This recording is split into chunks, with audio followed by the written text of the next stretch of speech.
Welcome back to our asynchronous conversation about homeschooling happening in 4 continents and 6 time zones on Naval Ravikant's new social media platform, AirChat.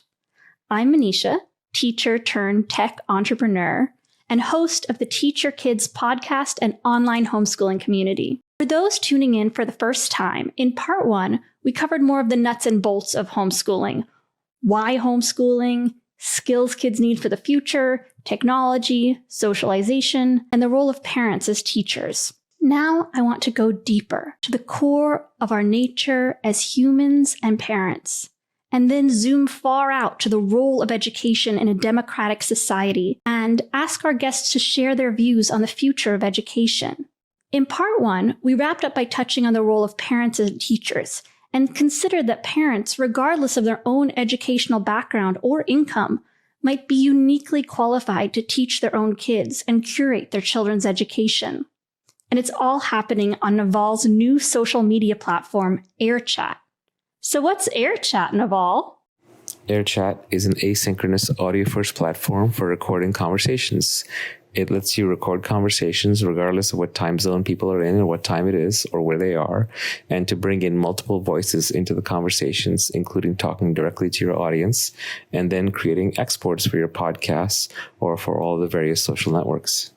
I'd like to add that anyone is welcome to join in on the conversation and ask questions to our guests.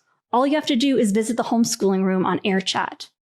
Many parents tell me that they would love to homeschool, but they don't think that they're qualified to teach their children, and then they need to be taught by a trained teacher. I myself have struggled a lot with confidence, and my mentors, especially Eric Reese, has helped me learn about the nature of confidence and become a more confident person.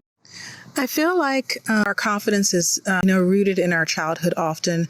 It really only takes one person to encourage or believe in or allow you to have an opportunity where you're successful for you to start building that internal confidence.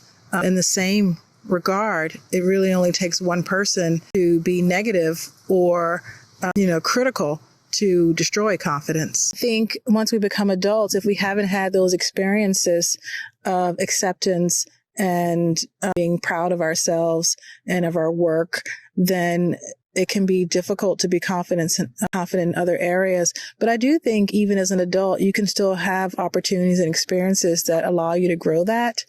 And I see it often. And I don't necessarily mean like the ugly duckling type thing, but I mean, that's a good example too, right? Well, I think real confidence is just an output of true competence, which means you think through things for yourself. You figure them out, you put your best work into it, and then you get feedback from the real world, from nature or free markets, that it worked. And that slowly builds up your confidence. I don't think there are any shortcuts. And when people talk about imposter syndrome, I think it's because they often have hacked their way into a false sense of confidence when they haven't gotten the feedback of being correct, which comes through applied competence. Are you saying that if people are unskilled, then they will have less confidence? What about people who are highly skilled but think very poorly of themselves, or parents who are particularly qualified to teach their kids but don't have the courage to do it because they think they're not good enough? They just haven't tried. They need to try, and then they'll develop the confidence. They're just being scared. You don't know if you're competent at something or not until you do it. And actually, you don't become competent until you do it. I mean, I guess another way you could look at this is the byproduct of a traditional school system where, for example, you think you're good at writing because your teacher gives you an A on your essay, but you're actually just writing in a style that appeals to them. And when you want to write a blog and you want it to go viral and no one reads it, you start to wonder if you're actually good at writing. That's right. The only test is nature and free markets. In this case, it's the free market of people deciding whether or not to read and spread your essay or not. I guess I'm kind of thinking out loud here, Naval. So actually, if you could expand upon this thought, that would be really helpful for me. I am someone who has become more confident, but I definitely have struggled with this a lot in the past and sometimes still struggle with it. Sometimes low self-confidence can come from just comparing your inside to somebody else's outside. You can see your own flaws very clearly, but you're looking at somebody else's Instagram or TikTok life, which is a fake caricature or a projection that they're trying to put on to appear better than they actually are. There's no test other than to do it. There's no test other than nature. Just go out there and do it, and you'll know very quickly if you can or cannot. And the reality is, the more you try to do it, the better you'll become at it through iteration. And so just the act of trying will make you more successful, which will make you more confident in turn. I think just even speaking about education requires us to work on some inner child healing. And that healing is what is going to bring forth the new education system that is better all around and serves children better. And I hope that we're going to be able to learn from some of our traumas as we build a much better system. So I think the best thing that we can do, parents, for young people, as mentioned earlier, are find meaningful opportunities for them to be successful, and make it things that they actually had to work at, something that didn't come easy, so that they understand the connection between persistence, or given talent, and success. And, that sort of grows your confidence. I'm sure I'm missing other factors. I think a lot of it begins with parents just recognizing that they actually have choices in education. And, for so long, for so many families, their only educational option was their assigned district school that they were compelled by law to send their children to, unless they could somehow afford hefty private school tuition, or, make the time to homeschool. And for many families, that just wasn't feasible. And so now it's really just letting families know that there are so many more options in between all of those three things, that micro schools and learning centers and, hybrid homeschool programs, low-cost private schools are increasingly abundant and financially accessible to more families.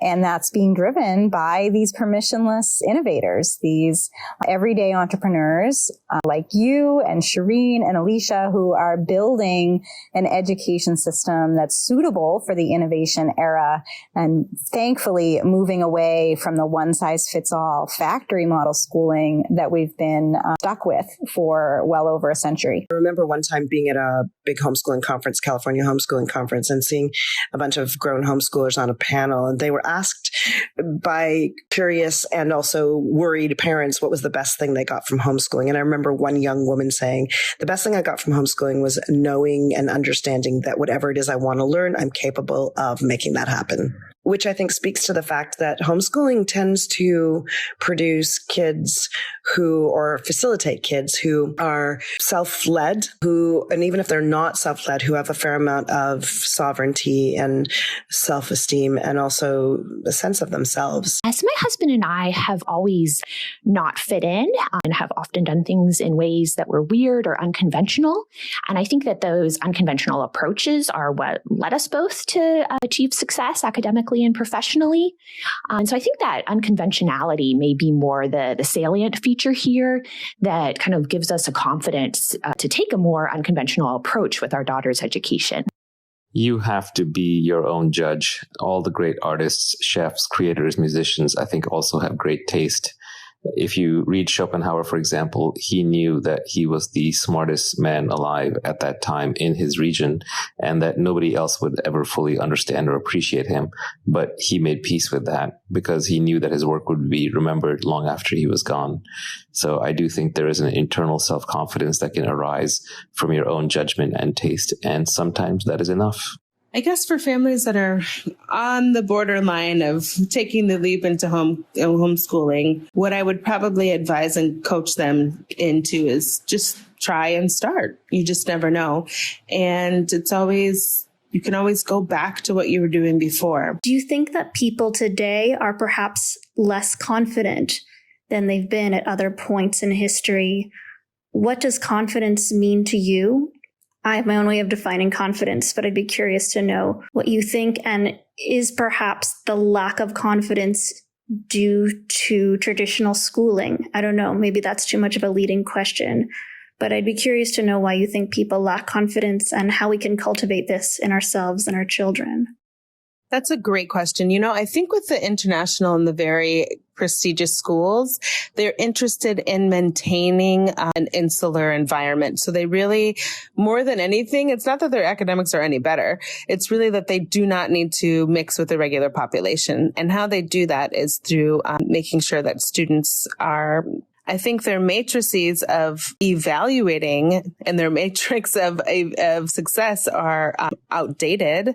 But I really think that these schools are really to maintain the rich and the elite, stay with the rich and the elite.